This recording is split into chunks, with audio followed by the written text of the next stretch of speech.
चलिए आपका कल रिडॉक्स पूरा हो गया था। रिडॉक्स और इलेक्ट्रोकेमिस्ट्री बेटा दोनों इंटर रिलेटेड टॉपिक होता है।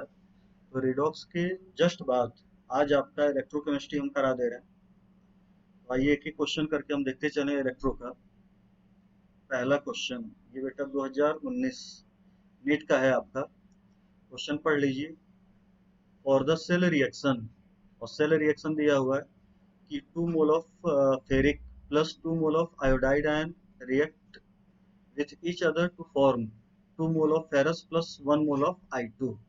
ये आपका रिएक्शन दिया हुआ है।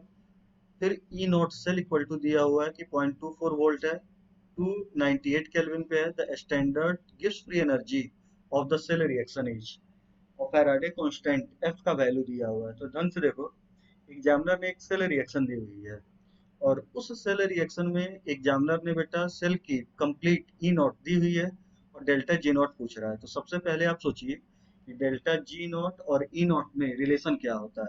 तो आप जानते हो कि डेल्टा जी नॉट और ई नॉट में जो रिलेशन होता है वो आपका होता है delta G naught equal to minus N F E naught. ये आपका इक्वेशन होता है। एग्जामिनर ई नॉट दिया हुआ है और डेल्टा जी नॉट पूछ रहा है, तो न्यूमेरिकल सॉल्व करें। ये देखिए यहाँ पे n किसी भी बैलेंस केमिकल इक्वेशन में जो नंबर ऑफ इलेक्ट्रॉन एक्सचेंज होता है वो होता है f, फैराडे कांस्टेंट होता है। ई नॉट जो होती है वो सेल की पोटेंशियल होती है, कंप्लीट सेल की स्टैंडर्ड पोटेंशियल होती है। तो वैल्यू रखो। अब यहाँ पे आप देखिए कि कितने इलेक्ट्रॉन का चेंज हो रहा है। तो ये देखो 2 मोल फेरस, 2 मोल फेरिक 2 मोल फेरस में चेंज हो रहा है। तो Fe+3 Fe+2 में चेंज होगा तो एक मोल के लिए एक इलेक्ट्रॉन का चेंज होगा। 2 मोल के लिए कितने इलेक्ट्रॉन के चेंज होंगे? 2। तो इस रिएक्शन में बैलेंस केमिकल इक्वेशन में जो n की वैल्यू होगी वो आपकी 2 होगी। तो ये 2 हो गया, माइनस साइन आपका लगा रहेगा। F की वैल्यू 96,500 गुलाम पर मोल होता है। और ई नॉट का वैल्यू बेटा जो दिया हुआ है वो है आपका 0.24। तो यहाँ से बेटा आप इसको सॉल्व कर लो तो आपका आंसर जो होगा वो मिल जाएगा। सॉल्व कर लीजिए, देखिए कि कौन सा आंसर आ रहा है। जो भी आंसर आएगा वो माइनस में आएगा। तो यहाँ पे ये बेटा पॉइंट हटाओ तो नीचे 2 जीरो आएंगे, वो 2 जीरो और ये 2 जीरो कट जाएगा। यहाँ पे आपका 2 का मल्टीप्लीकेशन करो 965 से, 2 5 जा 10, 2 6 जा 12 प्लस 1 13, 2 9 जा 18 और 1 19। ये हुआ इंटू 24 और ये हो गया माइनस में। आप इसको सॉल्व कीजिए तो यहाँ पे ये आपका हो गया। यहाँ पे सॉल्व कर लो तो 1930 इंटू 24, ये हो गया 4 जीरो जा zero zero zero zero, 2 zero जा जीरो, 2 3 जा 6, 2 9 जा 18, 2 1 जा 2 और 1 3। ये आपका हुआ। यहाँ पे हो गया 0 6 6 8 और ये हो गया 3। यहाँ पे आप कैलकुलेशन ये कर लीजिए 1930 इंटू 24 है 24। तो ये आपका बेटा 4 जीरो जा जीरो, 4 3 जा 12, 12 1 हुआ। फिर ये बेटा 36 और 1 37 हुआ, 3 हुआ, 4 1 जा 4 और 3 7। ये आपका हो गया। फिर यहाँ से 2 जीरो जा जीरो, 2 3 जा 6, 2 9 जा 18, 2 1 जा 2 और 1 ये 3। अब इसको आप कर लीजिए तो 0 2 7 6 13, 8 7 15 और 1 16 और 3 1 4। अब यहाँ पे इसमें आप 3 डिजिट के बाद ये डेसिमल लगा दीजिए तो आंसर जो होगा वो 46.32 किलो जूल में आएगा। और आंसर किस में आएगा? नेगेटिव साइन के साथ। तो आंसर जो होगा वो कौन सा हो गया? बी। आपका ये पहला क्वेश्चन। आइए अगले क्वेश्चन पे। सेकंड क्वेश्चन, एग्जामिनर कह रहा है कि for a cell involving 1 electron E not cell equal to 0.59 volt at 298 Kelvin. The equilibrium constant for the cell reaction is। ढंग से देखिए एग्जामिनर क्या क्या दिया हुआ है। एग्जामिनर ने बेटा इस रिएक्शन में 1 इलेक्ट्रॉन चेंज दे रहा है, ई नॉट का वैल्यू दे रहा है और इक्विलिब्रियम कांस्टेंट पूछ रहा है। तो सबसे पहले आप इक्वेशन लिखिए। इक्विलिब्रियम कांस्टेंट ई नॉट के बीच में, तो आप जानते हो ई इक्वल टू होता है E naught minus 0.0591 upon n. N n का मतलब होता है number of electron change in balance chemical equation, n log product upon reactant. और आप जानते हो कि लॉग प्रोडक्ट अपॉन रिएक्टेंट जो होता है उसको कहा जाता है रिएक्शन कोसेंट। अब इक्विलिब्रियम कंडीशन की हम बात करें तो आप जानते हो कि इक्विलिब्रियम कंडीशन पे बेटा क्यू को क्या कहा जाता है, केसी रिप्रेजेंट किया जाता है। और इक्विलिब्रियम कंडीशन पे ई नॉट जीरो हो भी सकता है, नहीं भी हो सकता, वो अलग बात है। लेकिन आपको मालूम है कि कंफर्म जो ई होता है वो क्या होता है, जीरो। और एग्जामिनर ने ई नॉट का वैल्यू दिया हुआ है, तो यहाँ पे इस चीज को रखिए, एन की वैल्यू एग्जामिनर 1 दे रखा है, तो इसको आप इधर लाइए तो ये हो गया 0.0591 को बेटा ये आप अप्रोक्स कर दो तो 6 हो गया। ये लॉग के सी इक्वल टू ई नॉट होगा, और ई नॉट की वैल्यू कितनी दी हुई है, 0.59। अच्छा एक चीज आप कीजिए कि इसको आप 0.0591 ही रहने दीजिए, 0.059 ही रहने दीजिए। अब ये देखो, ये इधर गया तो डिवाइड हुआ, तो यहाँ से आपका हो गया log KC equal to log KC equal to 0.59 upon 0.059।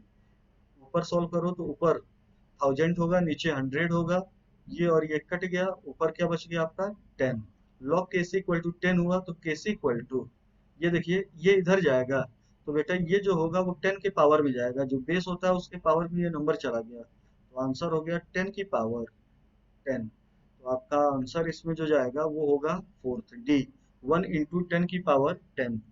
अगला क्वेश्चन आइए। एग्जामिनर कह रहा है कि following limiting molar conductivities are given. Sulphuric acid की मोलर कंडक्टिविटी दी हुई है, K2SO4 की मोलर कंडक्टिविटी दी हुई है, और पोटेशियम एसीटेट की मोलर कंडक्टिविटी दी हुई है, और बेटा एसिटिक एसिड की मोलर कंडक्टिविटी पूछ रहा है। तो अब यहाँ पे देखिए, एसिटिक एसिड का हमें मोलर कंडक्टिविटी निकालना हो तो हो जाएगा molar conductivity of acetic acid, तो उसमें होगा molar conductivity of acetate ion CH3 C double bond O minus plus molar conductivity of H plus, ये आपका होगा। अब आप दिए हुए जो डाटा हैं उनके थ्रू देखिए कि हम सल्फ्यूरिक एसिड, पोटेशियम सल्फेट और पोटेशियम एसीटेट में से किसको किसको ऐड करें और किसको सब्ट्रैक्ट करें कि बेटा हमें एसीटेट आयन और H प्लस मिल जाए, मतलब एसिटिक एसिड का क्या हो जाए, फॉर्मेशन। तो सबसे पहले देखो यहाँ पे कि 1 मोल सल्फ्यूरिक एसिड है, या बेटा मोलर कंडक्टिविटी सल्फ्यूरिक एसिड की है, तो वो उसकी वैल्यू x दिया हुआ है। तो आप जानते हो कि 2H प्लस की मोलर कंडक्टिविटी x है। अगला SO4 माइनस 2 की जो बेटा मोलर कंडक्टिविटी है वो भी आपकी x है।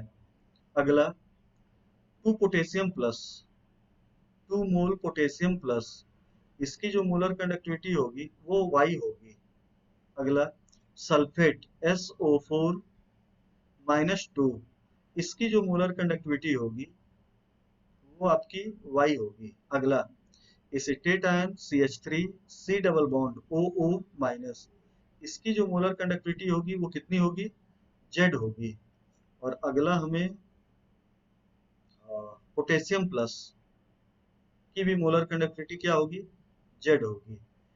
तो यहाँ पे आप देखो, तो हमें चाहिए एसीटेट आयन। एसीटेट आयन कहाँ से बेटा मिलेगा, पोटेशियम एसीटेट से। तो पोटेशियम एसीटेट में आपकी जो मोलर कंडक्टिविटी है वो कितनी है, Z, तो ये हो गया Z प्लस।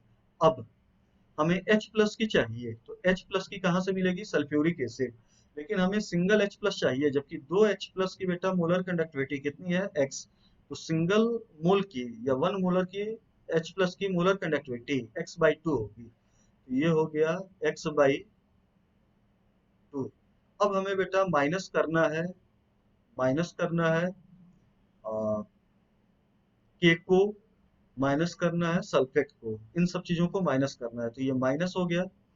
अब यहाँ पे देखिए एसिटिक एसिड में ये जो पोटेशियम एसिटेट था 1K+ था, और जबकि 2K+ की बेटा दिया हुआ है Y, और हमें 1K+ का चाहिए, तो सिंगल K+ की जो मोलर कंडक्टिविटी होगी वो क्या हो जाएगी, Y/2। तो ये हमारा इक्वेशन सेट हो गया।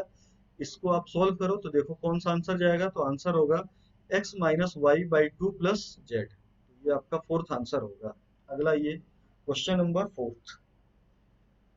क्वेश्चन नंबर फोर्थ में एग्जामिनर कह रहा है कि standard electrode potential values of aluminium +3, aluminium, silver plus into silver, potassium plus into potassium and chromium +3 into chromium are minus इतना वोल्ट, इतना वोल्ट, इतना वोल्ट और इतना वोल्ट रेस्पेक्टिवली।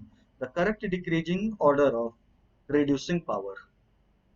बेटा रिड्यूसिंग पावर को देखा। अब ये देखो एल्यूमिनियम +3 एल्यूमिनियम में रिड्यूस हो रहा है, तो जब एल्यूमिनियम +3 एल्यूमिनियम में खुद रिड्यूस होगा तो ये बेटा दूसरों को क्या करेगा, ऑक्सीडाइज, मतलब जो भी आयन दिए हुए हैं उनका बेटा ऑक्सीडाइजिंग पावर होगा। हमें रिड्यूसिंग पावर निकालना है, तो रिएक्शन को उल्टा कीजिए। अब ये देखिए एल्यूमिनियम, आप ऐसे लिखिए रिएक्शन को उल्टा करके, एल्यूमिनियम +3 में ऑक्सीडाइज हो रहा है, तो जब एल्यूमिनियम खुद ऑक्सीडाइज होगा तो दूसरों को क्या करेगा, रिड्यूस, और इसकी जो पावर होगी उसको कहा जाएगा रिड्यूसिंग पावर। अब इसके लिए बेटा आप ई नॉट की वैल्यू देखो, ऑक्सीडेशन के लिए ई नॉट की वैल्यू देखिए, तो आपका रिएक्शन आपने बेटा रिवर्स किया हुआ है, तो ई नॉट की वैल्यू भी क्या हो जाएगी, रिवर्स। तो ये आपका हो जाएगा प्लस में 1.66। अगला silver plus changes into silver, silver plus changes into silver, इसके लिए आपकी जो वैल्यू होगी वो हो गई माइनस में 0.80। अगला आपका बेटा है potassium plus changes into potassium, और इसके लिए वैल्यू जो हो जाएगी वो हो गई माइनस, प्लस में चेंज होगा 2.93। और लास्ट आपका क्रोमियम चेंजेज इनटू क्रोमियम +3, और इसके लिए जो ई नॉट की वैल्यू होगी वो बेटा प्लस में, माइनस की जगह पे प्लस में 0.74 होगी। तो अब देखिए आपका ये बेटा Ag चेंजेज इनटू Ag+, और ये पोटेशियम चेंजेज इनटू पोटेशियम+। अब आप देखिए तो हमें answer silver, aluminium, potassium, chromium इनका ऑक्सीडाइज रिड्यूसिंग पावर का लगाना है। तो आप सबसे आसानी से चेक कर लो कि इनमें कौन आसानी से ऑक्सीडाइज हो रहा है। जो जितनी आसानी से खुद ऑक्सीडाइज होता है वो उतनी ही आसानी से दूसरों को क्या करता है, रिड्यूस, और उसकी रिड्यूसिंग पावर उतनी ही ज्यादा होती है। तो इसमें बेटा सबसे ज्यादा ई नॉट पोटेशियम का रहा है, इसका मतलब पोटेशियम की रिड्यूसिंग पावर सबसे ज्यादा होगी। तो सबसे ज्यादा होगी पोटेशियम की, पोटेशियम से कम एल्यूमिनियम की, एल्युमिनियम से कम क्रोमियम की, और सबसे कम किसकी होगी, सिल्वर की। ये देखिए ये किस ऑप्शन में आ रहा है, ऑप्शन आपका जो होगा वो हो गया the correct decreasing order of reducing power of metal is. तो आंसर हो गया सबसे ज्यादा पोटेशियम, उससे कम एल्युमिनियम, उससे कम क्रोमियम, और सबसे कम सिल्वर। तो आंसर आपका जो होगा वो बी जाएगा। अगले में आइए। अगला क्वेश्चन आपका कह रहा है, क्वेश्चन पढ़िए, कह रहा है कि zinc changes into zinc sulphate, zinc sulphate का कंसंट्रेशन दिया हुआ है। Copper sulphate changes into copper, copper sulphate electrolyte है उसका कंसंट्रेशन दिया हुआ है। The EMF of the Daniell cell is given. फिर एग्जामिनर कह रहा है कि when the concentration of zinc sulfate is changed to 1 molar and that of copper sulfate changes to 0.01 molar, the EMF changes to E2 from the following which one of the relation between E1 and E2। और ये चार relation दिया हुआ है, examiner कह रहा है कि E1 E2 में कौन बड़ा होगा या कौन छोटा होगा, उसके अकॉर्डिंग आंसर लगाइए। चलिए आइए इक्वेशन लिखिए। तो आपका बेटा इक्वेशन हुआ E equal to E naught minus 0.0591 upon n log ये बेटा प्रोडक्ट का कंसंट्रेशन अपॉन रिएक्टेंट का कंसंट्रेशन। ये आपकी नष्ट इक्वेशन होती है। अब इस नष्ट इक्वेशन के आप अकॉर्डिंग देखिए, तो ये देखो प्रोडक्ट का कंसंट्रेशन अगर आप बढ़ाओगे ई नॉट, ढंग से सुनो, ई नॉट ये स्टैंडर्ड होता है, और ये बेटा चेंज नहीं होता, केवल और केवल टेम्परेचर के अकॉर्डिंग ये चेंज होता है। अब ई बेटा चेंज होगा, अगर रिएक्टेंट प्रोडक्ट का कंसंट्रेशन चेंज करेंगे तो ई चेंज होगा। अब यहाँ पे देखो ये बेटा साइन माइनस है, तो ई की वैल्यू प्रोडक्ट के कंसंट्रेशन के इनवर्सली है और रिएक्टेंट के प्रोपोर्शन के क्या होगी, डायरेक्टली होगी, क्योंकि यहाँ पे साइन माइनस है। प्रोडक्ट का कंसंट्रेशन बढ़ाओगे ई की वैल्यू घटेगी, रिएक्टेंट का कंसंट्रेशन बढ़ाओगे ई की वैल्यू बढ़ेगी। अब एग्जामिनर कह रहा है कि हमने ओरिजिनल कंडीशन में जो प्रोडक्ट था, वो आप इक्वेशन लिख लीजिए पहले, तो क्लियर हो जाएगा। और तो ये हो गया E equal to E naught minus 0.0591 upon N log. अब बेटा आपका जो प्रोडक्ट है, प्रोडक्ट देखिए यहाँ पे जिंक सल्फेट है और यहाँ पे कॉपर है। तो आप जानते हो कि कॉपर सॉलिड होगा, उसकी कंसंट्रेशन 1 मानी जाएगी, तो उसको ना लिखिए, कोई फर्क नहीं पड़ेगा। तो प्रोडक्ट में केवल और केवल जिंक सल्फेट लिखिए, तो ये हो गया ZnSO4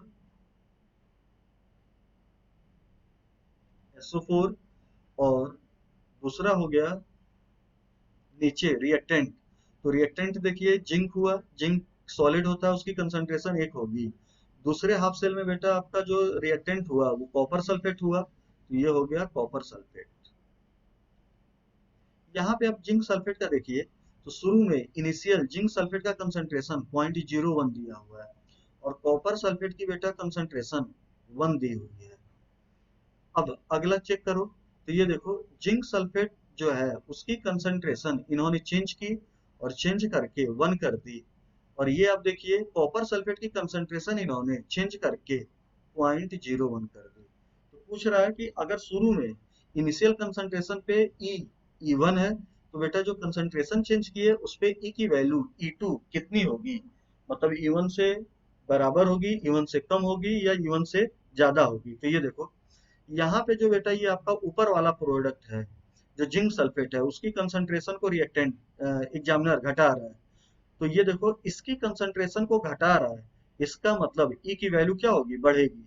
और कॉपर सल्फेट की कंसंट्रेशन को क्या कर रहा है, कम कर रहा है।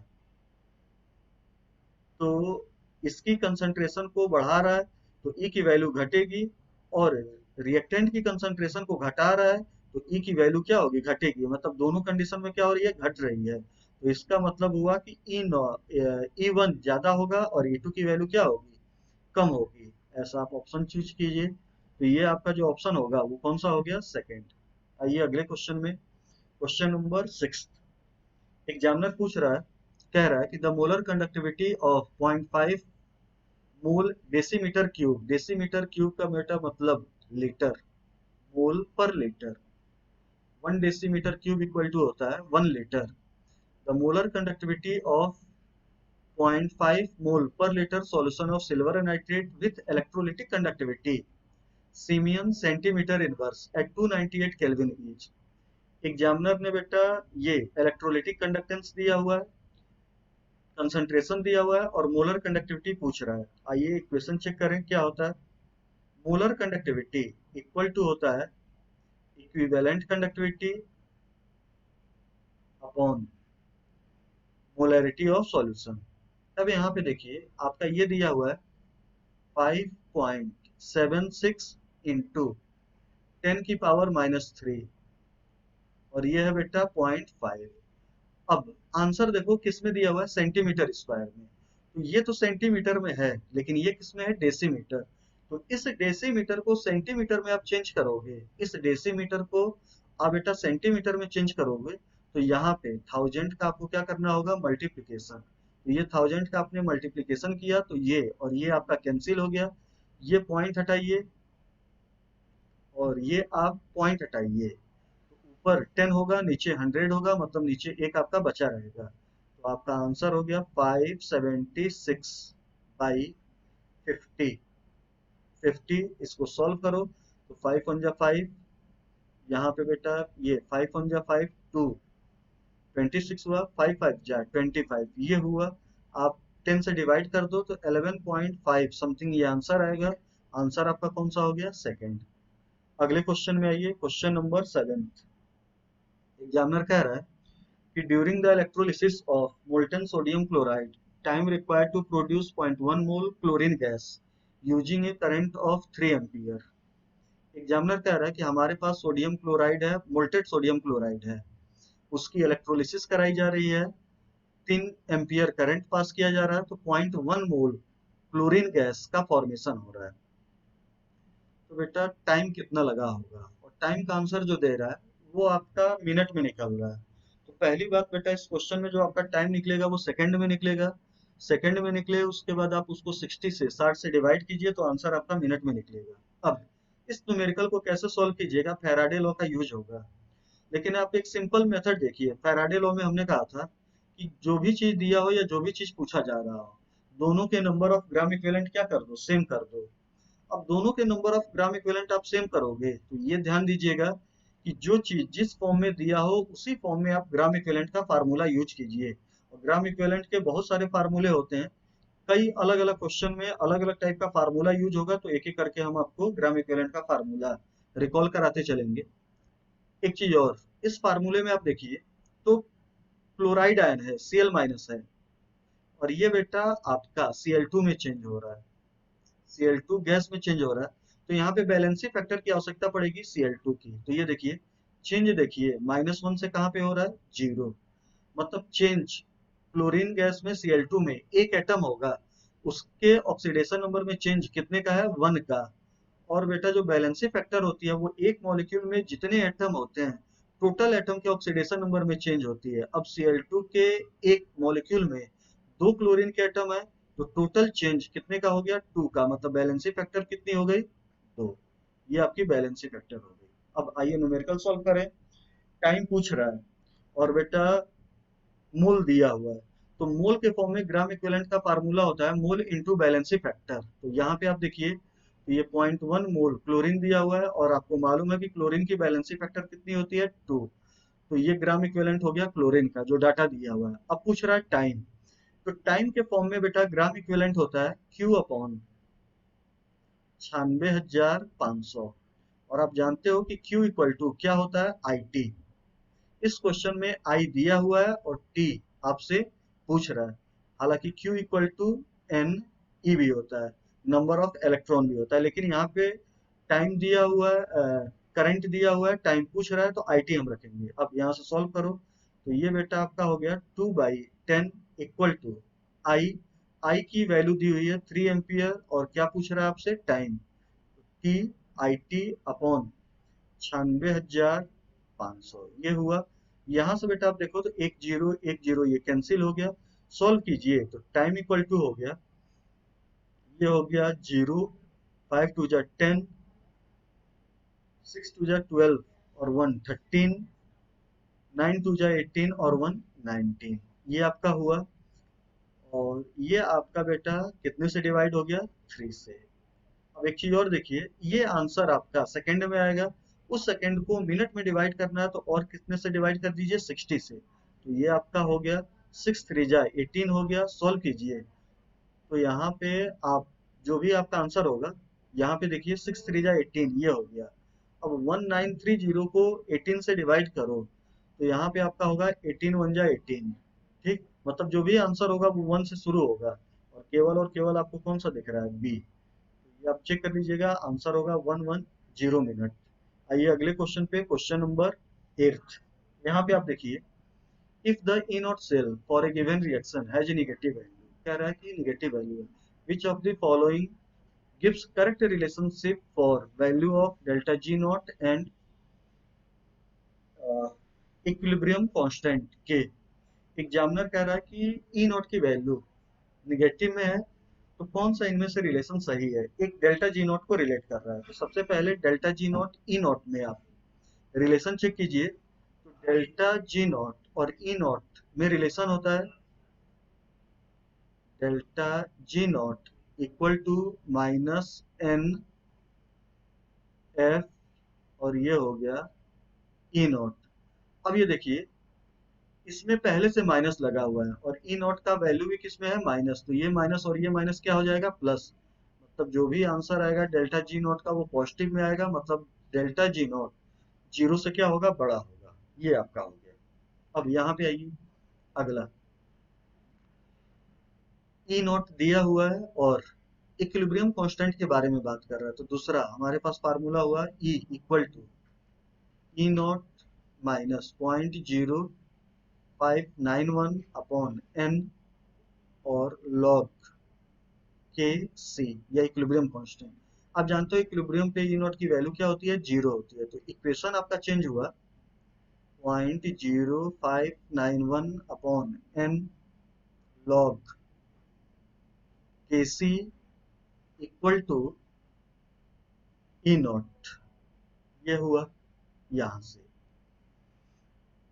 अब यहाँ पे आप देखिए तो ई नॉट की जो वैल्यू है वो किस में है, निगेटिव, और इस चीज को आप सॉल्व कीजिए तो ये निगेटिव में है, तो ये आंसर भी किस में आएगा, निगेटिव। निगेटिव मतलब एक से कम, तो आंसर आपका कौन सा चला गया, पहला।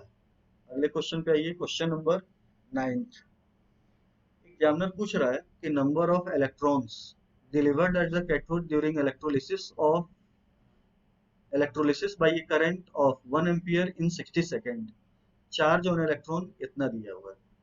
एग्जामिनर कह रहा है कि कैथोड पे इलेक्ट्रोलिसिस हो रहा है, इलेक्ट्रोलिसिस हो रही है, करंट 1 एम्पियर पास किया गया, 60 सेकंड के लिए पास किया गया, तो कैथोड पे कितने इलेक्ट्रॉन डिलीवर्ड होंगे। फिर वही बेटा बात, करंट दिया हुआ है और नंबर ऑफ इलेक्ट्रॉन पूछ रहा है, तो जो जो दिया हुआ है उनके नंबर ऑफ ग्राम इक्विवेलेंट क्या करो, सेम। तो नंबर ऑफ इलेक्ट्रॉन के फॉर्म में जो बेटा ग्राम इक्विवेलेंट होता है वो Ne होता है, और करंट के फॉर्म में जो ग्राम इक्विवेलेंट होता है वो होता है IT अपॉन 96,500। आई की वैल्यू 1 दिया हुआ है, टी की वैल्यू 60 दिया हुआ है, अपॉन 96,500, ये आपका हुआ। यहाँ से n की वैल्यू पूछ रहा है, तो n इक्वल टू हो गया 60 अपॉन 96500 इंटू ई, और ई हुआ 1.6 इंटू 10 की पावर माइनस 19। 10 की पावर माइनस 19 आप ऊपर लेते जाइए तो ये हो गया 10 की पावर 19। अब सॉल्व करो तो ये देखिए, ये यहाँ से पॉइंट हटाइए तो यहाँ पे आपका हो गया, यहाँ पे आपका 2 जीरो ये कैंसिल हो गया, यहाँ पे 6 अपॉन 965 इंटू 16 हुआ, 965 इंटू 16 ये हुआ, इंटू 10 की पावर 19 हुआ। तो आप इसको सॉल्व कीजिए, जो भी आपका आंसर होगा वो आ जाएगा। अगले क्वेश्चन में आइए, क्वेश्चन नंबर 10th।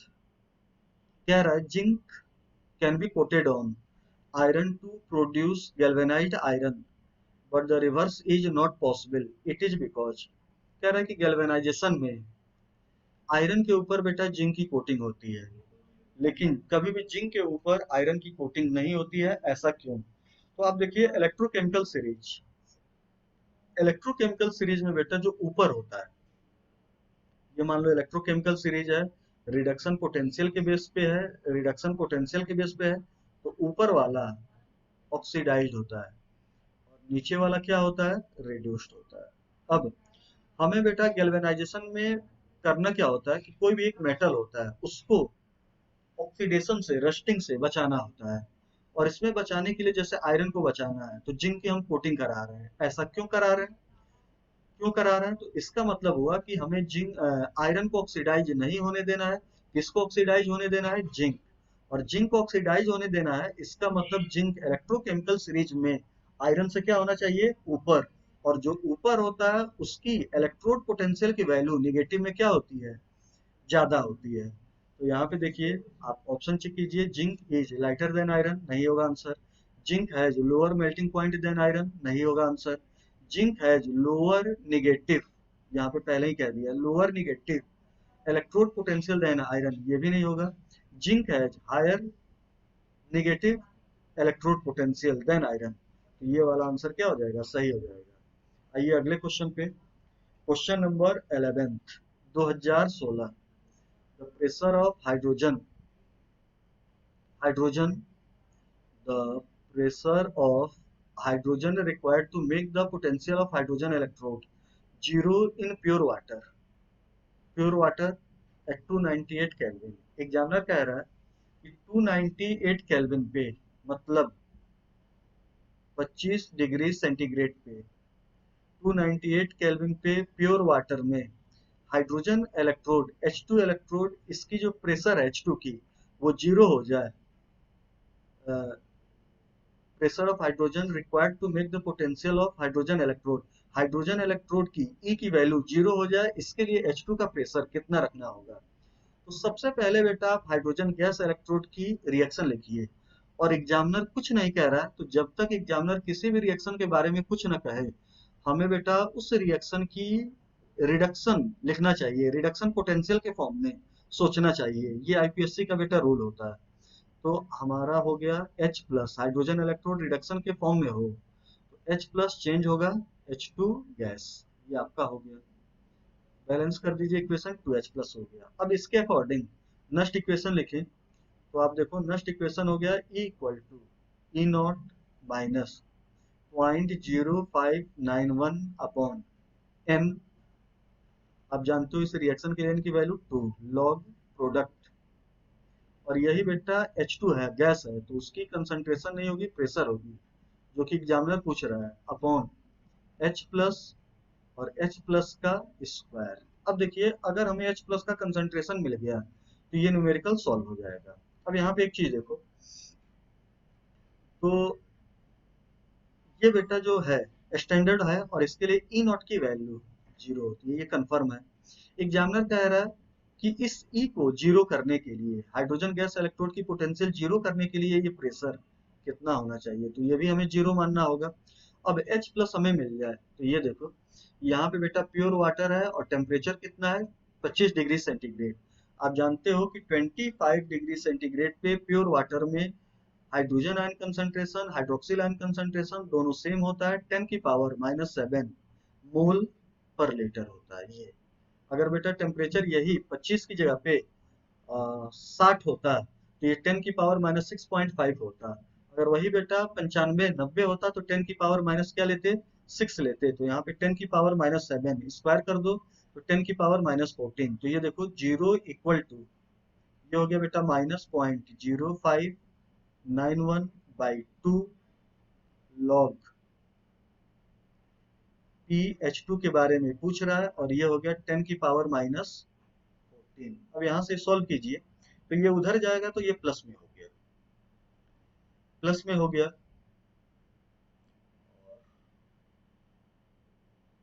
एक चीज और कर लो, ये इधर गया, ये सीधे आप क्या कीजिए कि इसको ले जाओ, तो ये देखो ये जो वैल्यू है, ये जो बेटा वैल्यू है, ये आपकी इधर गई, इधर गई, तो ये आपकी पूरी की पूरी इधर जाएगी, तो मल्टीप्लाइड होगी, ये डिवाइड होगी, ये भी क्या हो जाएगी 0 हो जाएगी। तो हमारे पास आ गया कि लॉग, यहाँ से PH2 माइनस लॉग, जो डिवाइड होता है वो लॉग में सब्ट्रैक्ट होता है, 10 की पावर -14 इक्वल टू ये 0। आप इसको सॉल्व करो तो ये इधर आएगा, तो ये क्या हो जाएगा प्लस हो जाएगा। पहले यहीं पे सॉल्व कर लो, तो इसको सॉल्व करोगे तो ये बेटा आपका जो होगा वो अ, ये माइनस और माइनस प्लस में आएगा, तो ये आपका हो गया लॉग PH2 +14, तो उधर गया तो ये क्या हो गया -14। अब यहाँ से लॉग आगे इधर ले आइए तो एंटी लॉग होगा, तो P लॉग या PH2 इधर हो गया एंटी लॉग -14, और इसको सॉल्व करना हो तो ये जो भी होगा वो 10 की पावर में चला गया, तो आंसर हो गया 10 की पावर -14। तो आंसर आपका 10 की पावर -14 एटमॉस्फेयर होगा। आंसर बेटा एटमॉस्फेयर में ही आएगा, क्योंकि कभी भी इस टाइप के फार्मूले में, इक्विलिब्रियम के फार्मूले में प्रेशर रखा जाता है तो वो किस में होता है, एटमॉस्फेयर। आइए अगला क्वेश्चन। क्वेश्चन कह रहा है कि device that converts energy of combustion of fuel like hydrogen and methane directly into electrical energy is known as, बेटा आपको मालूम है थ्योरी होती है फ्यूल सेल। अगला ये क्वेश्चन एग्जामिनर कह रहा है कि when 0.1 mole MnO4 - 2 is oxidized, the quantity of electricity required to completely oxidize MnO4 -2 to MnO4 -1।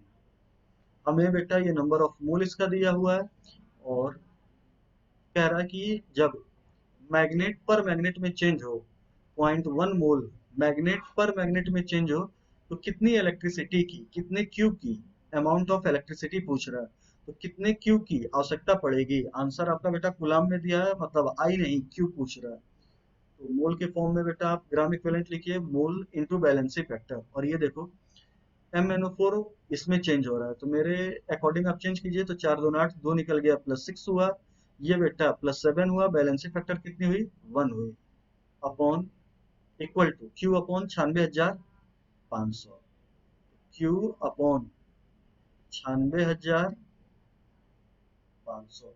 यहाँ से सॉल्व कीजिए, तो ये पॉइंट हटाइए, नीचे 10 आएगा, तो एक जीरो ये कट गया, तो यहाँ से आंसर हो गया Q equal to 9650 coulomb. Answer third हो गया। अगला क्वेश्चन, एग्जामिनर कह रहा है कि weight of silver displace by quantity of electricity which displaces 5 6, और वेट ऑफ सिल्वर, एग्जामिनर कह रहा है कि हम एक amount of electricity oxygen gas के थ्रू एसटीपी पे पास कर रहे हैं, तो 5600 5600 ml ऑक्सीजन गैस डिस्प्लेस हो रही है। तो एग्जामिनर कह रहा है कि अगर उतनी ही इलेक्ट्रिसिटी की क्वांटिटी, उतनी ही चार्ज हम सिल्वर के थ्रू पास करें, तो सिल्वर कितना बेटा डिस्प्लेस होगा। तो सिल्वर का वेट पूछ रहा है और ऑक्सीजन का वॉल्यूम दिया हुआ है, दोनों के नंबर ऑफ ग्राम इक्विवेलेंट क्या कर दो, सेम। वेट के फॉर्म में ग्राम इक्विवेलेंट का फार्मूला होता है wait upon equivalent wait, volume के फॉर्म में ग्राम इक्विवेलेंट का फार्मूला होता है given volume upon equivalent volume. तो यहाँ पे देखिए, सिल्वर का वेट के फॉर्म में ग्राम इक्विवेलेंट होगा वेट अपॉन इक्विवेलेंट वेट, और आप जानते हो कि सिल्वर का इक्विवेलेंट वेट 108, ये आ गया। आपका वॉल्यूम के फॉर्म में, तो given volume 5600 upon equivalent volume, और ऑक्सीजन की इक्विवेलेंट वॉल्यूम कितनी होती है, 5600। तो ये आपका कट गया, यहाँ से जो वेट का आंसर आया वो कितना हो गया, 100। ये आपका सॉल्व हो गया। आइए अगला क्वेश्चन, क्वेश्चन नंबर 15। एग्जामिनर कुछ कह रहा है कि at 25 degree centigrade molar conductivity of 0.1 molar aqua solution of ammonium hydroxide is 9.54 ohm inverse centimetre square mole inverse, and at infinite dilution its molar conductivity is 238 ohm inverse centimetre square mole inverse, degree of ionization of ammonium hydroxide alpha बेटा पूछ रहा है। तो दिए हुए data के according alpha हमें निकालना हो, तो अल्फा इक्वल टू होता है molar conductivity eight given concentration upon molar conductivity eight zero concentration या इनफाइनाइट डाइल्यूशन। अब यहाँ पे ये आपका हो गया दिए हुए कंसंट्रेशन पे मोलर कंडक्टिविटी 0.1, और ये हो गया 9.54, और ये देखिए आंसर परसेंटेज में दे रहा है, तो यहाँ पे साथ में क्या हो गया, 100। तो ये देखिए ये पॉइंट और ये हटा, तो ऊपर बेटा आपका 100 गया, नीचे 10, एक कट गया, तो यहाँ एक और क्या हो गया, 0 हो गया। अब जो भी आंसर आएगा, ये देखो 1000 को डिवाइड किया जा रहा है 954 से, तो जो भी आंसर आएगा वो बेटा 954 से इसको डिवाइड किया जा रहा है। तो यहाँ पे आप चेक कर लो, तो ये हो गया 9.54, और ये हो गया 0.1। यहाँ पे बेटा ये 0.1 नहीं दिया हुआ है, ये दिया हुआ है आपका गिवन 9.54, और इनफाइनाइट पे दिया हुआ है 238। तो ये जो आपका कैलकुलेशन होगा, ये आपका होगा 9.54 अपॉन 238, और परसेंटेज के लिए कितना हो गया, 100। ये आपका हो गया, तो ये 9.54, ये हो गया 238, और परसेंटेज के लिए क्या हो गया, 100। तो ये देखो ये पॉइंट हटा, तो यहाँ पे 100 आया, ये हो गया। अब यहाँ पे सॉल्व करो, तो ये 4 200, और ये हो गया आपका 900। तो ये हो गया, जो भी आपका आएगा तो इसको आप कर लीजिए, तो 4 के आसपास ये आपका आंसर आएगा, 200 चौको 800। तो ये आंसर जो आपका जाएगा वो कौन सा हो गया, फर्स्ट। आइए अगले क्वेश्चन पे, क्वेश्चन नंबर 16। एग्जामिनर कह रहा है कि a button cell used in watches function as following, zinc silver oxide water, silver बन रहा है, जिंक +2 बन रहा है, ये बन रहा है। If the half cell potentials are, zinc +2 का ये रिडक्शन पोटेंशियल दिया है, सिल्वर का भी बेटा रिडक्शन पोटेंशियल दिया है, ठीक। और सेल पोटेंशियल के बारे में पूछ रहा है, सेल पोटेंशियल। अब देखो, हमने आपसे कहा था कि कैसे कैसे सेल पोटेंशियल निकाला जाता है। एक सेल पोटेंशियल का होता है कि E naught equal to general formula, E naught oxidation plus E naught reduction, एक ये फार्मूला होता है। दूसरा, अगर मान लो जो कंप्लीट है सेल है, तो तुरंत आंसर निकालना हो, आपको साइन न चेंज करना हो, इससे बचना हो, तो मान लो अगर दो हाफ सेल हैं और एग्जामिनर ने दोनों का रिडक्शन पोटेंशियल दिया है, क्या दिया है, दोनों का रिडक्शन पोटेंशियल, तो फार्मूला लगता है E naught right minus E naught left. ये तब फार्मूला लगाइए जब दोनों का क्या दिया है, रिडक्शन। अगर दोनों का ऑक्सीडेशन दिया है और तुरंत न्यूमेरिकल सॉल्व करना है, तो फार्मूला लगाइए E naught cell equal to E naught left minus E naught right. ये फार्मूला तब यूज करना होता है जब दोनों हाफ सेल का एग्जामिनर ने क्या दे दिया है, ऑक्सीडेशन। ठीक, इनमें साइन का कोई भी आपको चेंज नहीं करना होता है, लेकिन अगर इस फार्मूले का यूज कर रहे हो तो साइन का क्या करना होता है, चेंज करना होता है। आइए देखिए दिया क्या हुआ है, दोनों का रिडक्शन दिया हुआ है, तो हम बेटा इस फार्मूले का यूज करें न्यूमेरिकल को सॉल्व करने। तो देखिए आप, ई नॉट इक्वल टू हुआ E naught right minus E naught. अब आपको ये पहचानना होगा कि बेटा राइट कौन होगा दोनों हाफ सेल में से, और लेफ्ट कौन होगा। तो राइट में कैथोड होता है, और कैथोड पे क्या होता है, रिडक्शन। तो जिसका रिडक्शन हो रहा है उसको राइट में रखिए, और जिसका ऑक्सीडेशन हो रहा है उसको किस में रखिए, लेफ्ट में। लेकिन साइन में, रिडक्शन पोटेंशियल के साइन में कोई भी चेंज न कीजिए। तो जिसका रिडक्शन हो रहा है राइट, जिसका रिडक्शन हो रहा है सेल के अंदर, उसको राइट साइड में कैथोड पे रखिए। तो रिडक्शन सेल के अंदर किसका हो रहा है, सिल्वर ऑक्साइड का। तो सिल्वर वाला जो है वो आप राइट की जगह पे रखिए, तो ये हो गया 0.34। फिर बेटा ये माइनस, और ये हो गया -0.76। ये हो गया माइनस माइनस प्लस, आंसर आ जाएगा 0.34, और प्लस कर दीजिए 0.76, तो आंसर हो जाएगा 0, 7, 3, 10, 1, 11, 1.1 वोल्ट। आपका आंसर जाएगा प्लस में 1.1 वोल्ट, सी। आइए अगले क्वेश्चन पे, क्वेश्चन नंबर 17। देखिए यहाँ पे क्वेश्चन कह रहा है कि hydrogen gas electrode is made by dipping platinum wire in the solution of HCl of pH 10 and by passing hydrogen gas around the platinum wire at 1 atmospheric pressure, the oxidation potential of electrode। अब देखो, hydrogen half cell में बेटा pH निकालना हो, तो pH equal to formula होता है 0.0591 into,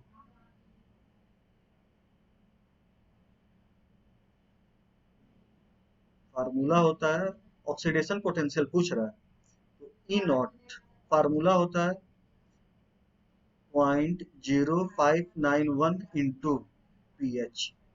अब साइन या तो प्लस होता है या साइन क्या होता है, माइनस। अगर ऑक्सीडेशन पूछा जाए तो साइन क्या लो, प्लस, और रिडक्शन के बारे में बात हो रहा हो तो साइन क्या लो, माइनस। अब यहाँ पे देखिए, ऑक्सीडेशन पूछा जा रहा है तो आपको प्लस वाला साइन यूज करना है, तो आपका हो गया प्लस 0.0591 इंटू पी एच, और पी एच कितना बेटा दिया हुआ है, 10। तो ये आंसर जो होगा वो हो गया प्लस 0.591। देखिए कौन सा आंसर है, 0.59, डी। आइए अगले क्वेश्चन में, क्वेश्चन नंबर 18। एग्जामिनर पहला एक हाफ सेल दिया हुआ है रिडक्शन के फॉर्म में, दूसरा हाफ सेल दिया हुआ है ऑक्सीडेशन के फॉर्म में, और दोनों हाफ सेल को मिला के जो कंप्लीट सेल बन रहा है उसकी ई नॉट की वैल्यू पूछ रहा है। अब देखो, Mn+2 का Mn+3 में ऑक्सीडेशन हो रहा है, Mn+2 का Mn0 में रिडक्शन हो रहा है, ई नॉट की वैल्यू निकालनी है। तो हमने फार्मूला ढंग से देखो क्या दिया हुआ है, दोनों का बेटा रिडक्शन दिया है कि एक का ऑक्सीडेशन रिडक्शन की क्या दिया हुआ है। तो पहले वाले में रिडक्शन दिया है, दूसरे वाले में क्या दिया है, ऑक्सीडेशन। तो हम फार्मूला यूज करें E naught oxidation plus E naught reduction, ये हम फार्मूला यूज करें। अब देखो, जिसका ऑक्सीडेशन हो रहा है उसका ऑक्सीडेशन रखो, और जिसका रिडक्शन हो रहा है उसका रिडक्शन रखिए। तो Mn+2 का Mn+3 में ऑक्सीडेशन हो रहा है, तो इसका ऑक्सीडेशन पोटेंशियल हो गया -1.51 प्लस। अब अगला सुनिए, एक चीज और, ई जो होता है, ई नॉट जो होता है वो बेटा इंट्रिंसिक प्रॉपर्टी होता है कोफिशिएंट से इंडिपेंडेंट होता है, तो ये जो आपका कोफिशिएंट है उससे आप मल्टीप्लाई डिवाइड कुछ नहीं करना है, तो ये हो गया प्लस। ई नॉट रिडक्शन, अब देखिए रिडक्शन किसका हो रहा है, एम एन प्लस टू का एम एन में, और इसकी वैल्यू हमें जो चाहिए वो दिया है, तो वो वैल्यू किस में दिया हुआ है, माइनस, तो ये हो गया माइनस 1.18 प्लस माइनस माइनस, तो हमारा हो गया माइनस 1.51 और माइनस 1.18, सॉल्व करो तो 8 और 1 9, 5 और 1 6, 2 माइनस, तो आंसर हो गया माइनस 2.69 वोल्ट। और बेटा कभी भी ई नॉट की वैल्यू निगेटिव में आए तो जो प्रोसेस होता है वो स्पॉन्टेनियस नहीं होता, क्या होता है, नॉन स्पॉन्टेनियस, तो आंसर होगा नो। अगले क्वेश्चन पे आइए, क्वेश्चन नंबर 19। तो 19th क्वेश्चन में एग्जामिनर कह रहा है how many grams of cobalt metal will be deposited when a solution of cobalt 2 chloride is electrolyte with a current of 10 ampere for इतना मिनट। सेम वेट कूलम पूछ रहा है, तो ग्राम इक्विवेलेंट दोनों का बराबर करो, वेट अपॉन इक्विवेलेंट वेट।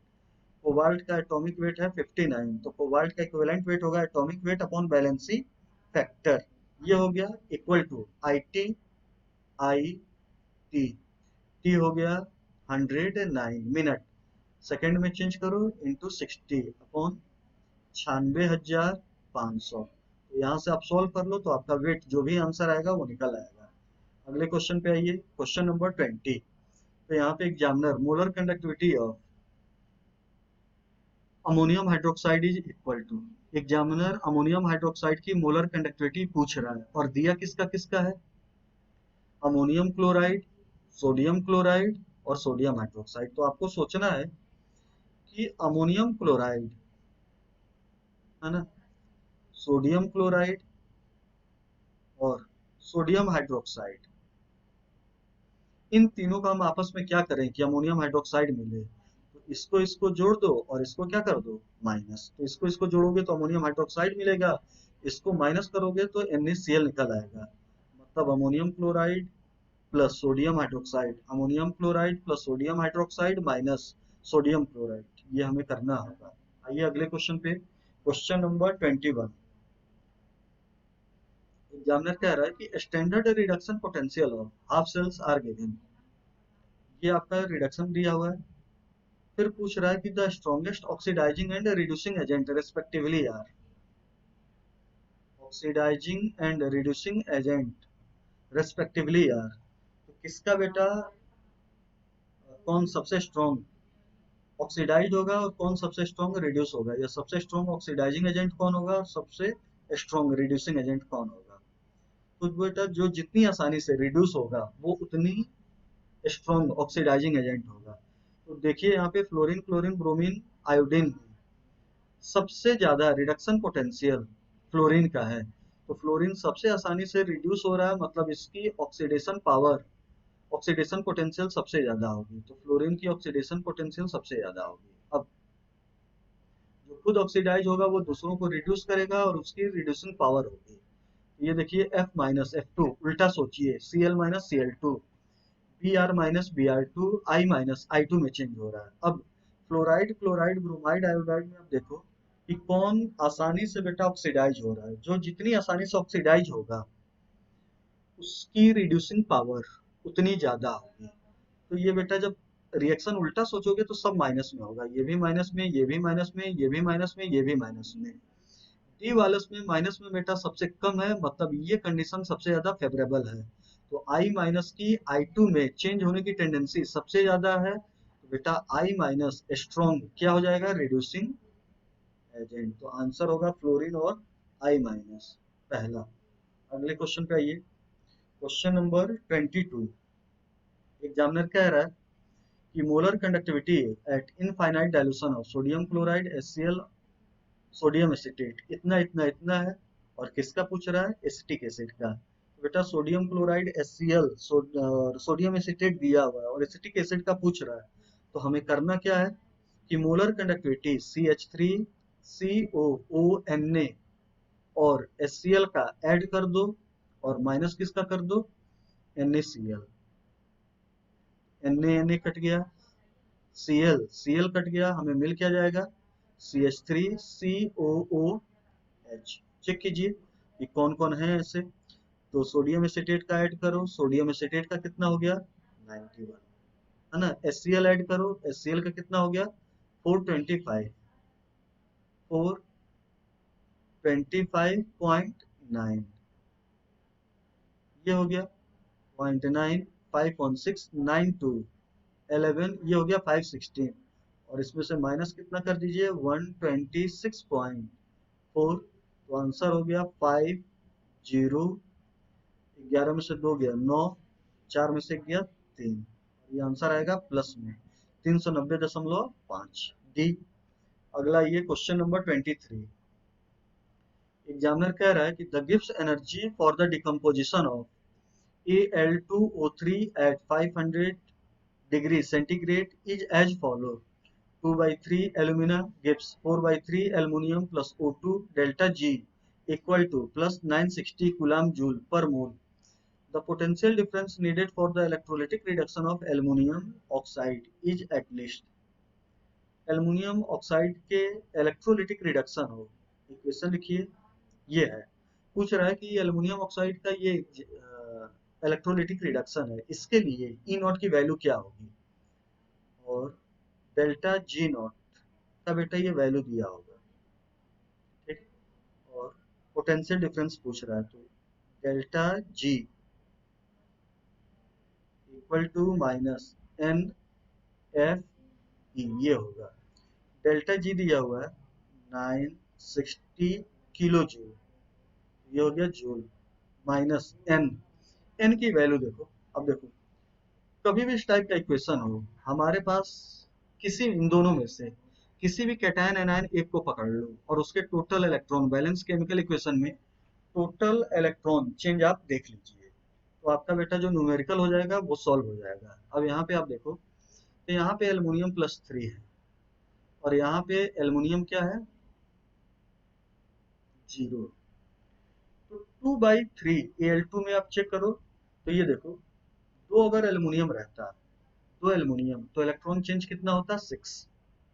यहाँ पे देखिए 2 एल्युमिनियम के लिए इलेक्ट्रॉन का चेंज कितना है 6 का, बैलेंस केमिकल इक्वेशन के लिए। तो 1 एल्युमिनियम के लिए, सिंगल एल्युमिनियम के लिए इलेक्ट्रॉन चेंज होगा 6/2, निकालना कितने के लिए 2/3, तो 2/3 एल्युमिनियम के लिए इलेक्ट्रॉन चेंज होगा 6/2 इंटू 2/3, 3 2 6, और ये हो गया,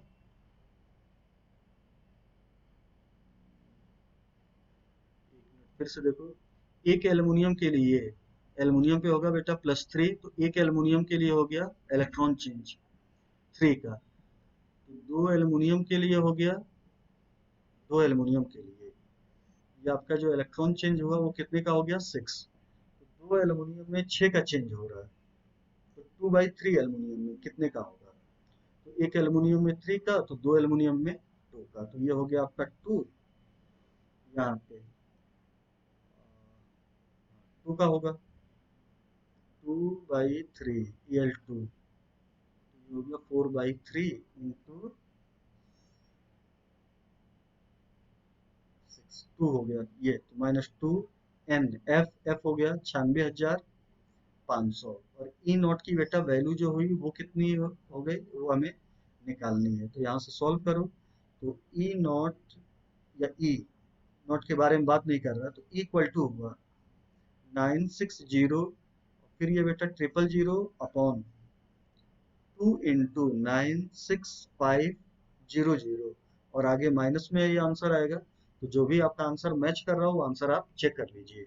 अगला ये, अगले क्वेश्चन में कह रहा है कि standard electrode potential of 3 metals XYZ are इतना इतना इतना, the reducing power of this metal will be. तो ये देखो, एग्जामिनर कह रहा है कि एक्स जब रिड्यूस हो रहा है, एक्स माइनस में चेंज हो रहा है, तो ई नॉट की वैल्यू जो है वो बेटा -1.2 है। ऐसे ही एग्जामिनर कह रहा है कि y, जब y माइनस में चेंज हो रहा है, तो ई नॉट की जो वैल्यू है वो बेटा +0.5 है, और एग्जामिनर कह रहा है कि जब z जेड माइनस में चेंज हो रहा है, तो ई नॉट की वैल्यू जो है वो माइनस में 3 वोल्ट है। तो पूछ रहा है कि reducing power of these metal. अब ये देखो, ये मेटल खुद रिड्यूस हो रहा है, खुद रिड्यूस हो रहा है, तो इनका बेटा रिड्यूसिंग पावर नहीं होगा, इनका ऑक्सीडाइजिंग पावर होगा। तो आप चेक कर लो कि सबसे स्ट्रॉन्ग ऑक्सीडाइजिंग पावर किसका होगा। जिसकी ऑक्सीडाइजिंग पावर सबसे ज्यादा होगी उसकी रिड्यूसिंग पावर सबसे क्या होगी, कम होगी। तो आप चेक कीजिए, एक्स एक्स माइनस में, तो ये देखिए माइनस में है, वाई वाई माइनस में, प्लस में, जेड जेड माइनस में, -3 में। तो सबसे ज्यादा रिडक्शन या रिड्यूस होने की क्षमता वाई की है, तो इसकी बेटा ऑक्सीडाइजिंग पावर सबसे ज्यादा होगी। वाई की ऑक्सीडाइजिंग पावर सबसे ज्यादा होगी, उसके बाद एक्स की होगी और सबसे कम जेड की होगी। तो जेड की बेटा ऑक्सीडाइजिंग पावर सबसे कम, मतलब रिड्यूसिंग पावर सबसे ज्यादा। तो सबसे ज्यादा रिड्यूसिंग पावर जेड का होगा, फिर एक्स का होगा और फिर किसका होगा, वाई। जेड का होगा, फिर एक्स का होगा, फिर किसका होगा, वाई का होगा। तो आंसर कौन सा चला गया, सी। आइए अगले क्वेश्चन पे।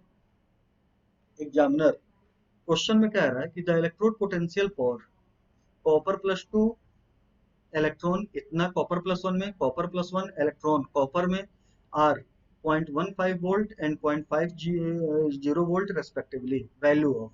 अब देखो, इस क्वेश्चन में एग्जामिनर ने दो हाफ सेल दिया हुआ है और उन दोनों हाफ सेल की सहायता से तीसरे हाफ सेल की ई नॉट की वैल्यू पूछ रहा है। तो हमें करना क्या है, एक चीज देखो, इसमें बेटा equal to E naught oxidation plus reduction रखोगे तो न्यूमेरिकल सॉल्व, क्यों, क्योंकि इसमें कोफिशिएंट का इन्वॉल्वमेंट हो जाएगा। कंप्लीट सेल नहीं, हाफ सेल के बारे में पूछ रहा है। तो हमें एक तरीका आपको बताया था कि जब भी इस टाइप का क्वेश्चन हो, दो हाफ सेल दिया हो और तीसरे हाफ सेल का पूछा जाए, तो आप क्या करो कि जो तीनों रिएक्शन में हाईएस्ट ऑक्सीडेशन नंबर है और जो लोएस्ट ऑक्सीडेशन नंबर है और जो बीच का है वो एक सीरीज में लिख लो। तो हमने लिख लिया कॉपर +2, कॉपर +1 और कॉपर। इलेक्ट्रॉन चेंज देखो, तो यहाँ से 2 से 1, एक इलेक्ट्रॉन का चेंज हुआ, यहाँ पे एक इलेक्ट्रॉन का चेंज हुआ और इस प्रोसेस में 2 इलेक्ट्रॉन का चेंज हुआ। अब देखो, इन दोनों प्रोसेस के अंदर ये दोनों होंगे, तो ये बेटा जो प्रोसेस होगा ये इक्वल टू होगा ये प्लस ये। तो अब देखिए निकालना क्या है, तो हमें निकालना है कॉपर +2 चेंजेज इनटू कॉपर, यही निकालना हमने, मान लिया एक्स, तो ये हो गया एक्स, इसका दिया हुआ है और इसका दिया हुआ है। तो ये देखो 2x के अंदर ये दोनों आएंगे, तो ये जो वैल्यू होगी कॉपर +2 कॉपर +1 में, वो है बेटा प्लस में 0.15 वोल्ट, प्लस कॉपर +1 कॉपर में उसका दिया हुआ है प्लस में 0.50 वोल्ट। तो यहाँ से आप सॉल्व कर लो, तो ये हो गया 5 और 5/2 एक्स में। तो यहाँ से बेटा जो आंसर होगा वो हो गया 0.325, ये बी।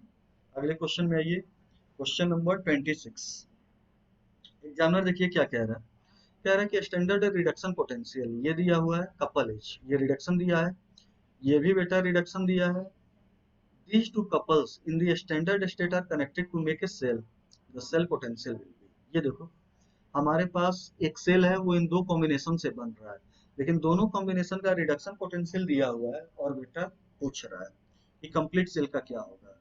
तो अब आप देखो कि बेटा जो ई नॉट फार्मूला लगेगा, दोनों रिडक्शन है तो लगा E naught right reduction minus दिया है, तो E naught right minus E naught left. अब हमें पहचानना होगा कि टिन और क्रोमियम में कौन नीचे होता है, जो नीचे होता है वो राइट होगा और जो ऊपर होता है वो क्या होगा, लेफ्ट होगा। तो नीचे बेटा आपकी टिन होती है, तो टिन का हो गया 0.15, ये हो गया प्लस में, ठीक, माइनस, और बेटा जो ऊपर होता है क्रोमियम ऊपर होता है तो उसका लेफ्ट वाला पार्ट होगा, तो हमने रख दिया -0.74। अब सॉल्व कर लें, तो माइनस माइनस ये प्लस होगा, तो ये हो गया +0.15 +0.74।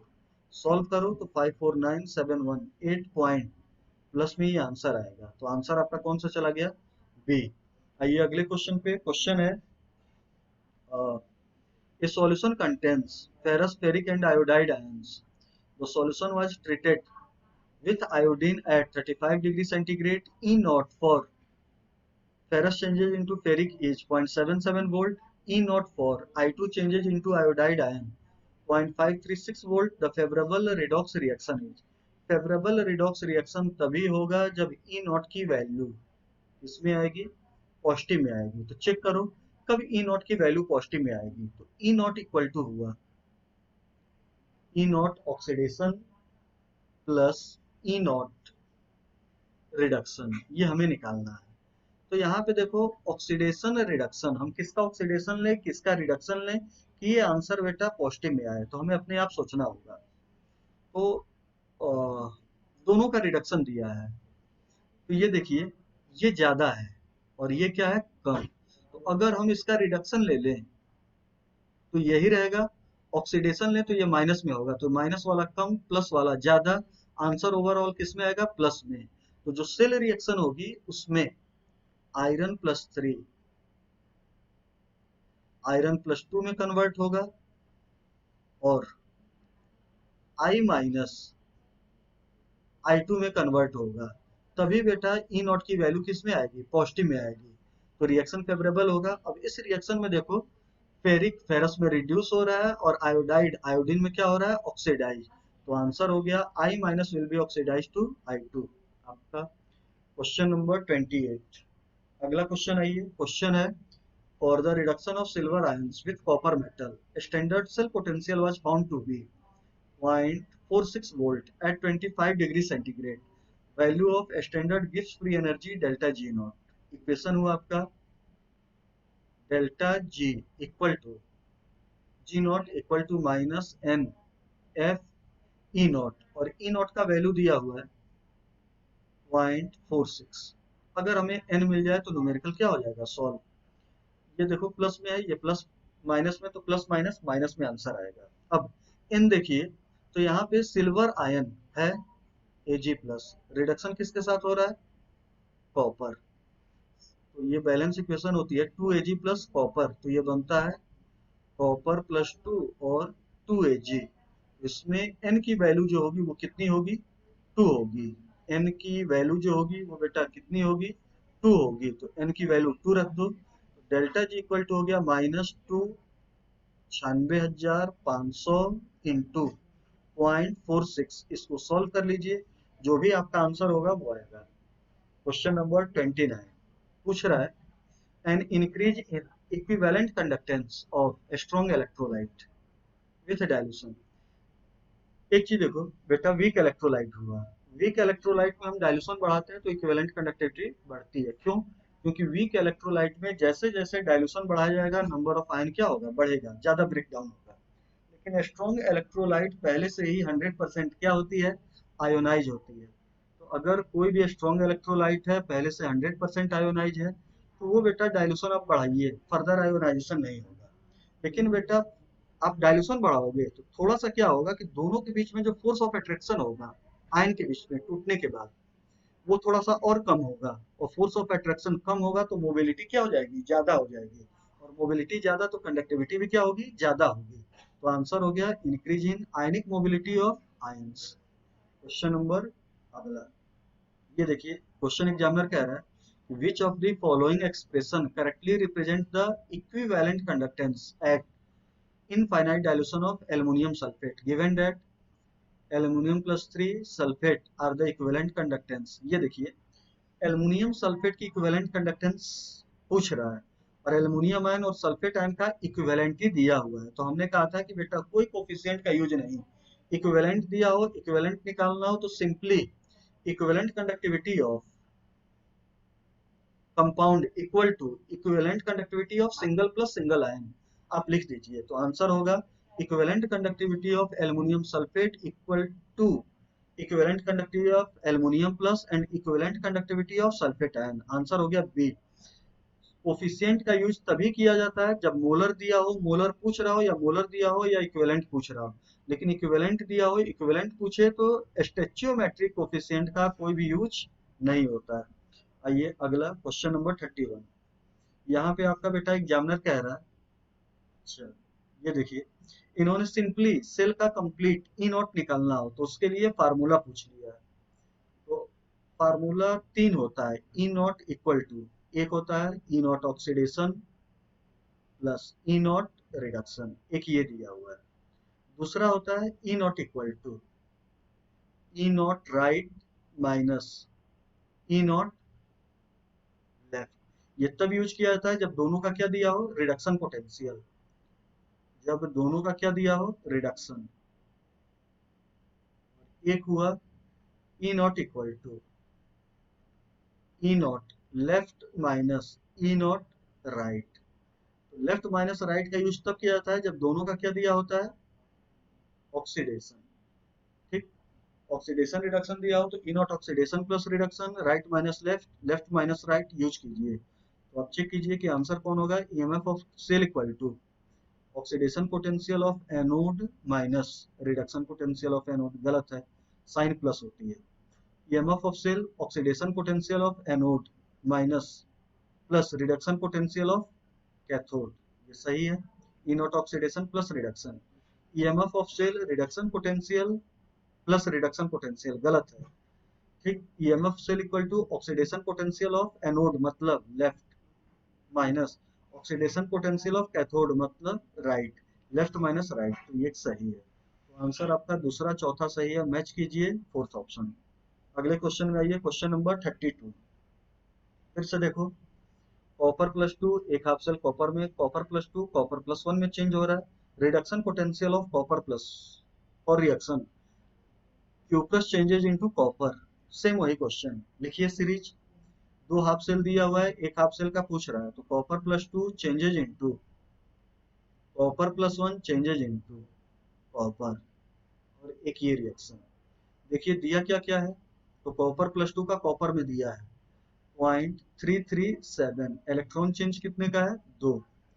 कॉपर प्लस टू का कॉपर प्लस वन में, कॉपर प्लस टू का कॉपर प्लस वन में electron change one into one, और कॉपर प्लस का कॉपर में पूछ रहा है electron change one into x. तो आपका हो गया 7 दूना 14, 3 दूना 6, 1 7, 3 दूना 6, 0.764 इक्वल टू 0.153 प्लस एक्स। तो यहाँ से एक्स इक्वल टू होगा 0.674 माइनस 0.153। आंसर आपका आ गया, 4 में से 3 गया 1, 7 में से 5 गया 2, 6 में से 1 गया 5, आंसर हुआ 0.521। ये आपका जो डी ऑप्शन होगा वो मैच करेगा। आइए अगले क्वेश्चन पे, क्वेश्चन नंबर 33। यहाँ पे आप देखिए, कह रहा है कि alumina is reduced by electrolysis at low potential and high current if 4 into 10 की power 4 ampere of current is passed through molten alumina for 6 hours. What mass of aluminium is produced? Aluminium का मास पूछ रहा है, current दिया हुआ है, दोनों के ग्राम इक्विवेलेंट क्या करो, सेम। तो एल्युमिनियम का वेट के फॉर्म में ग्राम इक्विवेलेंट होगा वेट अपॉन इक्विवेलेंट वेट, और आपको मालूम होगा कि एल्युमिनियम का इक्विवेलेंट वेट होता है atomic weight 27 upon valency factor 3, तो ये हो गया 9 इक्वल टू करंट के फॉर्म में आई, आई हो गया 4 इंटू 10 की पावर 4, टाइम हो गया 6 आवर, मिनट में चेंज कीजिए इंटू 60, सेकेंड में चेंज कीजिए इंटू 60 अपॉन 96,500। आप यहाँ से सॉल्व करिए तो वेट आपका निकल आएगा।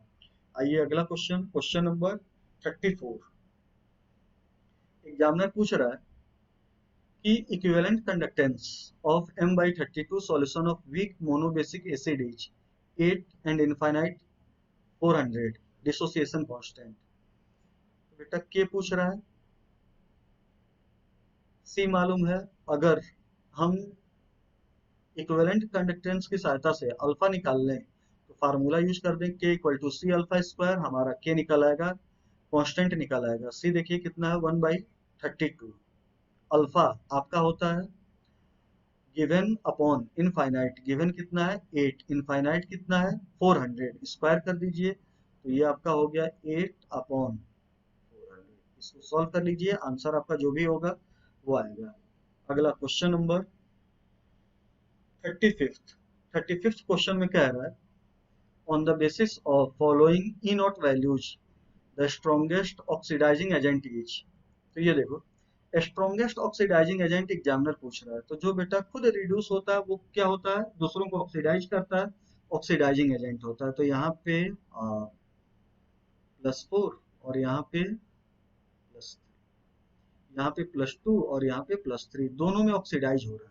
उल्टा सोचो, ये रिड्यूस होगा, ये ऑक्सीडाइजिंग एजेंट होगा, ये रिड्यूस होगा, ये ऑक्सीडाइजिंग एजेंट होगा, मतलब या तो आंसर Fe+3 होगा या FeCN6 - 3 होगा।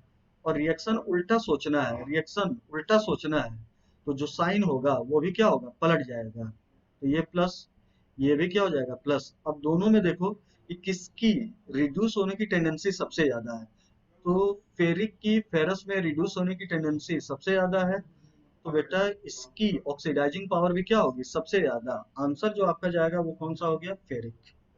अगले क्वेश्चन पे आइए, क्वेश्चन नंबर 36। कोलाउस लॉ पूछ रहा है कि कोलाउस लॉ का इनमें से स्टेटमेंट क्या होगा। तो बेटा कोलाउस लॉ में होता है कि इनफाइनाइट डायल्यूशन में कोई भी एक कंपाउंड है, उस कंपाउंड की इनफाइनाइट डायल्यूशन में किसी भी कंपाउंड की इक्विवेलेंट कंडक्टिविटी नहीं, मोलर कंडक्टिविटी में हर एक आयन पार्टिसिपेट करते हैं। बेटा जो आयन पार्टिसिपेट करते हैं वो इस बात पे कुछ भी डिपेंड नहीं करता है कि साथ वाले आयन का नेचर क्या है। तो बेटा स्टेटमेंट होता है कि at infinite dilution each ion makes definite contribution to molar conductance या conductance of an electrolyte whatever the nature of other ion of the electrolyte. तो जो आंसर होगा वो कौन सा हो गया, ए। आइए अगला क्वेश्चन, क्वेश्चन नंबर 37। एग्जामिनर पूछ रहा है कि standard free energy of formation in kilo joule per mole at 298 kelvin are minus 237.2 minus 394.4 and minus 8.2 for water, CO2 and pentane gas respectively. The value of E naught cell for the pentane oxygen fuel cell. ठीक, तो बेटा pentane oxygen fuel cell में, pentane oxygen fuel cell की statement लिखिए। Pentane हो गया C5 और ये हो गया H12, बैलेंस केमिकल इक्वेशन। तो बेटा ऑक्सीजन की आवश्यकता पड़ेगी x plus Y by four, x plus Y by four, तो x plus Y by four ये 8 होगा, तो 8O2। कार्बन डाइऑक्साइड x मोल, तो ये हो गया 5 carbon dioxide plus y by two, 12/6 water का फॉर्मेशन होगा। अब एग्जामिनर इसकी डेल्टा जी की वैल्यू 0 होगी और इसका डेल्टा जी नॉट दिया हुआ है, इसका डेल्टा जी नॉट दिया हुआ है, इसका दिया हुआ है, और इस कंप्लीट सेल की ई नॉट की वैल्यू पूछ रहा है। तो इक्वेशन होगा delta G naught equal to minus N F E naught. अगर बेटा ये देखिए इस सेल के अंदर पेंटेन का, कार्बन डाइऑक्साइड का, वाटर का एग्जामिनर ने डेल्टा जी नॉट दिया हुआ है और हमें इस कंप्लीट सेल का डेल्टा जी नॉट मिल जाए और एन मिल जाए, तो ई नॉट क्या हो जाएगा, कैलकुलेट। तो ये देखिए एक पेंटेन का दिया हुआ है, एक पेंटेन का -8.2 दिया हुआ है और एक ही का हमें चाहिए, तो ये हो गया -8.2। इसका 0 होगा delta G not. Pure homo atomic molecule की फ्री एनर्जी 0 मानी जाती है। कार्बन डाइऑक्साइड, एक कार्बन डाइऑक्साइड का 394.4 दिया हुआ है, तो 5 का होगा 5 इंटू माइनस में 394.4 और एक वाटर का बेटा दिया हुआ है -237.2, तो 5 वाटर का होगा -5 इंटू 237.2। तो अब देखिए इस रिएक्शन में जितने रिएक्टेंट प्रोडक्ट हैं उनकी डेल्टा जी नॉट मिल गई। Delta G naught reaction equal to होगा delta G naught of reaction equal to होगा प्रोडक्ट माइनस रिएक्टेंट, तो ये आपका हो गया -5 इंटू 394.4 प्लस -5 इंटू 237.2, ये हो गया प्लस, और इसमें से माइनस क्या कर दीजिए, -8.2। प्रोडक्ट ये हमारे पास हुआ प्रोडक्ट की एनर्जी, फ्री एनर्जी, और इसमें से ये रिएक्टेंट की फ्री एनर्जी को हम क्या कर दें, माइनस। तो delta G not, delta G not यहाँ पे रख दीजिए। एन की वैल्यू सोचिए क्या होगा, अगर एन मिल गया तो ये न्यूमेरिकल क्या हो जाएगा, सॉल्व। अब देखो हमने अभी आपसे कहा था कि कोई भी बैलेंस इक्वेशन हो और उस बैलेंस इक्वेशन में नंबर ऑफ इलेक्ट्रॉन चेंज हमें चेक करना हो, तो किसी एक को पकड़ लो जो भी आपको आसान लगे। हमें आसान लगा ऑक्सीजन, आप जानते हो कि यहाँ पे ऑक्सीजन 0 होगा और जिस भी कंपाउंड में जाएगा उसमें -2 का क्या होगा, चेंज। तो एक ऑक्सीजन, सिंगल ऑक्सीजन एटम में -2 का चेंज है, टोटल ऑक्सीजन के एटम कितने हैं 16, तो टोटल इलेक्ट्रॉन का चेंज होगा 32। तो इलेक्ट्रॉन एक्सचेंज इस रिएक्शन में कितना होगा 32। तो डेल्टा जी नॉट मिल गया, एन मिल गया, ई नॉट का आप कैलकुलेशन कर लीजिए, न्यूमेरिकल क्या हो जाएगा सॉल्व।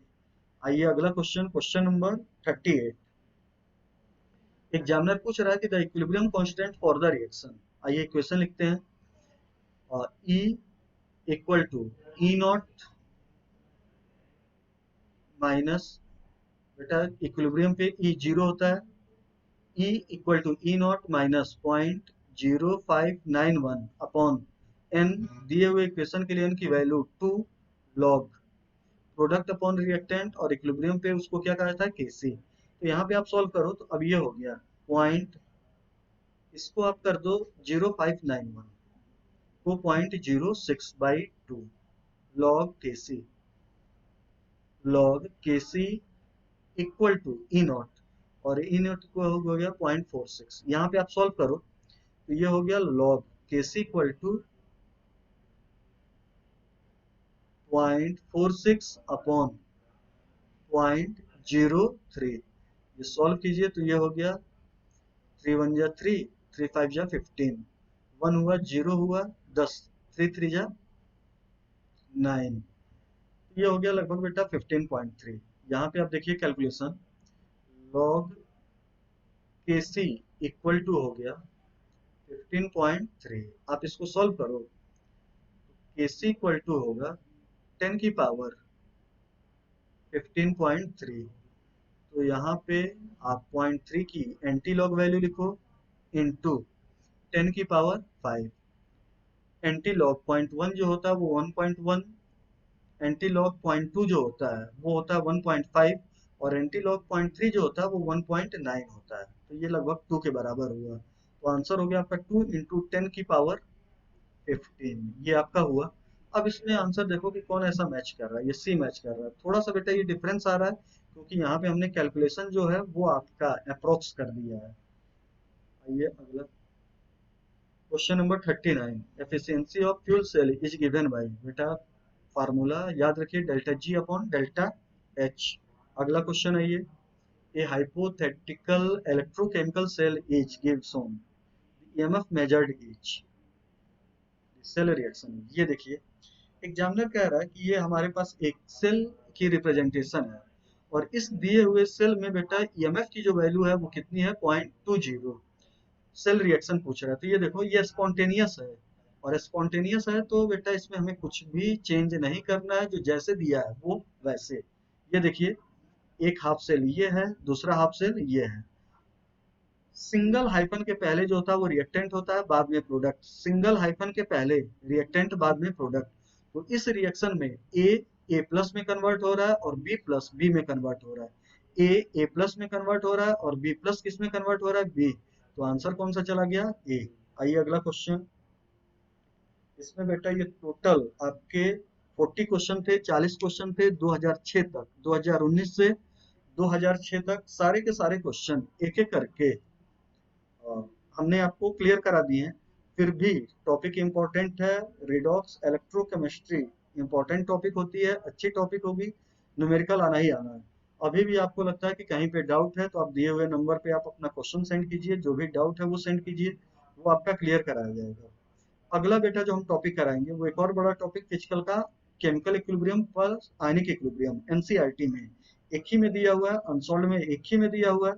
तो आप अपना तैयार कीजिएगा chemical equilibrium plus ionic equilibrium. Thank you.